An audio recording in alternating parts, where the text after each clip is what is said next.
देश में विदेशों से आने वाले विदेशी मेहमानों या सैलानियों को तमाम औपचारिकताओं से होकर गुजरना पड़ता है, लेकिन दंड की दस्तक के साथ ही वाराणसी में इन दिनों एक दो नहीं बल्कि हजारों विदेशी मेहमानों ने काशी के गंगा घाटों पर डेरा जमा लिया है। जी हाँ, इन सैलानी परिंदों को न तो सरहद की दीवार रोक पाती है और न ही कोई वीजा पासपोर्ट। हजारों किलोमीटर की यात्रा तय करके साइबेरिया से वाराणसी पहुंचे साइबेरियन पक्षियों का गंगा की गोद में अटखेलियां करना इन दिनों पर्यटकों को खूब आकर्षित कर रहा है, लेकिन इस बार इनकी संख्या रूस और यूक्रेन में चल रहे युद्ध की वजह से कम हो गई है। इसके बारे में विशेषज्ञ दावा कर रहे हैं। विदेशी परिंदों के चलते गंगा में नौकायन करने वाले सैलानियों की संख्या भी बढ़ गई है। ठंड में वाराणसी की खूबसूरती को निहारने आए पर्यटकों का वाराणसी की खूबसूरती पर क्या कुछ कहना है, आइए सुनते हैं। अपना नाम बताओ आप। मेरा नाम त्रिशा दास है। अब कहाँ से आ रहे हो आप और गंगा में अभी बोटिंग आप लोगों ने किया सबसे ज़्यादा अट्रैक्ट किया? हम लोग कोलकाता से आए हैं और बहुत दिन से प्लान था यहाँ पे आके हम लोग बनारस घूमें और सब खाना वाना भी बहुत अच्छा है। तो बोटिंग का एक्सपीरियंस हम लोग जैसा कि कल किए थे बोट, तो फिर वेदर भी थोड़ा रेनी था लेकिन उसमें भी अलग ब्यूटी है। और जो साइबेरियन बर्ड सब है तो वहाँ पे जैसे कि हम लोग जब नाव पे जाते हैं तो वो लोग मिडिल में दो तीन लोग हैं नाव से ही बेसन का कुछ देते हैं, तो वो बहुत सुंदर लगता है। और ये लोग ऐसा नहीं है कि सिर्फ वो खाने के लिए, ये लोग रहते भी ये हैं यहाँ है। रात को भी हम लोग जब आए थे तो वो लोग यही थे। तो टूरिस्ट आपको कितना अट्रैक्ट करता है और ये पूरी सीनरी एक लगती है, कितना खूबसूरत नज़ारा? बहुत खूबसूरत है, चाहे आप सुबह आए, शाम को आए, रात को आए, दोपहर में भी आए, सबका अलग अलग ब्यूटी रहेगा। और मतलब पीस ऑफ माइंड यहाँ पे बहुत ज़्यादा अच्छा है, मतलब बहुत सुंदर। अपना नाम बताइए। अंकिता पांडे। अंकिता जी, क्या आपको सबसे अच्छा लग रहा है ये बोटिंग करने जो आई हैं? पंछी दिख रहे हैं, पंछी दिख रहे हैं, बहुत अच्छा लग रहा है। मतलब शहरों में तो ये चीज़ें दिखती ही नहीं है, यहाँ बनारस में इतनी सारे बर्ड्स एक साथ देखकर मज़ा आया, अच्छा लगा। इसको देख के क्या आप लोगों ने क्या कुछ खाना कुछ खिलाया विलाया? हाँ, हमने सेब खिलाए और वो बहुत सारे अट्रैक्ट हो रहे हैं हमारी तरफ, मतलब सेब देखकर बहुत सारे बर्ड्स एक साथ हमारी तरफ आए। अरे जी, अपना नाम बताइए। मेरा नाम गोविंद है। गोविंद, ये जो साइबेरियन बर्ड दिखाई पड़ रहे हैं, ये कब से कब तक दिखते हैं और आप लोग को उससे क्या लाभ होता है? ये नवंबर से लेके मार्च तक तो दिखते हैं। और ऐसा है कि मतलब तो वहाँ पे साइबेरिया में ज़्यादा ठंड पड़ती है, तो ये यहाँ पे अपना जैसे बनारस हो गया, मिर्ज़ापुर हो गया, इलाहाबाद हो गया, ये सब जगह पे रहते हैं। तो इससे क्या है कि थोड़ा आते हैं यहाँ पे, इनको चारा मिल जाता है। बोट वाले हम लोग हैं तो थोड़ा सब पर्यटक विभाग में थोड़ा आ जाते हैं अधिक, और इनके साथ थोड़ा हम लोग भी कमा लेते हैं। आते हैं तो ये लोग चारा खिलाने के बहाने जाते हैं लोग, तो उससे हम लोग भी कमाई बढ़ करता है ये लोगों को गंगा। ये साल के ये प्रवासी पक्षी होते हैं, तो आते हैं तो इससे हम लोग की कमाई बढ़ जाती है, थोड़ा लोग बढ़ जाते हैं, आकर्षण भी होता है और अच्छा भी लगता है।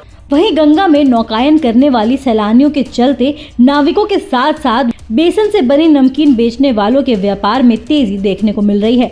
वाराणसी में विदेशी परिंदों के चलते गंगा में नौकायन करने वाले सैलानियों की संख्या बढ़ने पर नाविक गोविंद का क्या कुछ कहना है, आइए सुनते हैं। हेलो, मेरा नाम रोहित कुमार श्रीवास्तव है और मैं कोलकाता से आया हूँ। सबसे पहली बात तो हर हर महादेव। और बनारस के ये पावन जगह पे मेरा बहुत दिन से ही प्लान था कि आऊँ, काशी विश्वनाथ जी का दर्शन करूँ। और दूसरा बात है गंगा आरती, इसको देख के तो मन इतना पावन हो गया। और ये साइबेरियन बर्ड्स, इनका ये गंगा जल पे बहुत खिलता है ये जल जब ये रहते हैं। दूसरे साथ इनको जब खिलाते हैं तो अंदर से खुशी मिलती है और बहुत अच्छा भी लगता है कि इस तीर्थ स्थल पे हम लोग इतना पावन जगह पे कुछ अच्छा काम कर रहे हैं, पुण्य कर रहे हैं। तो बहुत ही अच्छा लगा यहाँ पे आकर। मैम, इन दिनों प्रवासी पक्षियों का आना काशी में शुरू हो गया है। अगर बात करें इन पक्षियों की तो कहाँ से ये सब आती हैं और खासकर ठंड के मौसम में क्यों ये बनारस जैसे शहर को?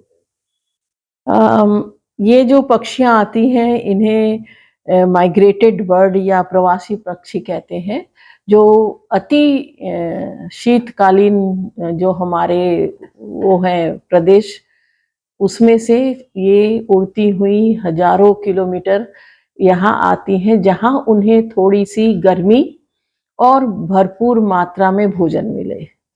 उसमें से एक गंगा के तटवर्ती इलाके हैं, और जिसमें आप काशी में देखते हैं कि सफ़ेद रंग की तैरती हुई चिड़िया और ये प्रवासी चिड़िया जिन्हें सी गॉल्स कहते हैं, अधिकाधिक मात्रा में आती हैं। और एक छोटी सी चिड़िया होती है जिसे स्विफ्ट बर्ड कहते हैं, ये झुंड में रहना पसंद करती हैं और आकाश में तरह तरीके की स्ट्रक्चर बनाती हैं, जिसके बारे में कई बार मुझसे पूछा गया था। और ये इस तरह से अपनी खुशी जाहिर करती हैं कि हम अपने एक गर्म जगह पे आ गए हैं जहाँ पर मुझे भोजन पर्याप्त है और प्रजनन की व्यवस्था है। मैम, इन साइबेरियन जो पक्षियाँ जो कहे जाते हैं गंगा में घूमते हैं, इस बार कहा जा रहा है कि उनकी मात्रा कम है और इसे जोड़ा जा रहा है कि जो रूस में अभी हमले वगैरह हुए उस कारण कम हो। क्या ऐसा वजह हो सकता है? बिल्कुल, पर्यावरण बहुत बड़ी चीज़ है जो पशु पक्षी और मतलब खास करके जो माइग्रेटरी है, जो दूर से दूर अपनी प्रजनन और अपनी प्रेजेंस को अपनी उसको बनाए रखने के लिए जो आती जाती हैं, उनके रास्ते में अगर कोई बाधा हो तो वो विचलित हो जाती हैं और वो परिवर्तित हो जाती है उनकी जो रास्ता है।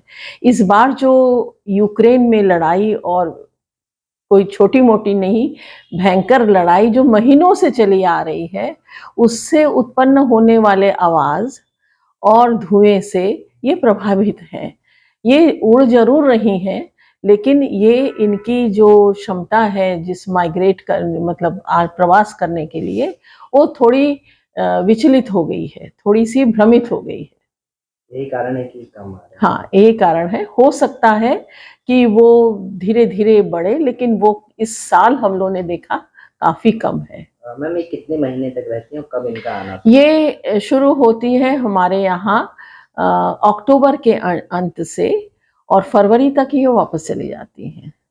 और इसी समय ये ऐसे स्थान को चुनती हैं जहाँ इन्हें भोजन मिले। जैसे आपने देखा होगा गंगा में जो ये तैरती रहती हैं सी गॉल्स, ये हमारी जो फ्रेश वाटर फिश हैं इनको बहुत नुकसान पहुँचाती हैं, बहुत ज़्यादा खा जाती हैं, इनके अंडों को खा जाती हैं, जिससे हमें अंत तक कुछ ऐसे मछलियाँ हैं जिनकी पर्याप्त मात्रा होनी चाहिए वो कम हो जाती हैं।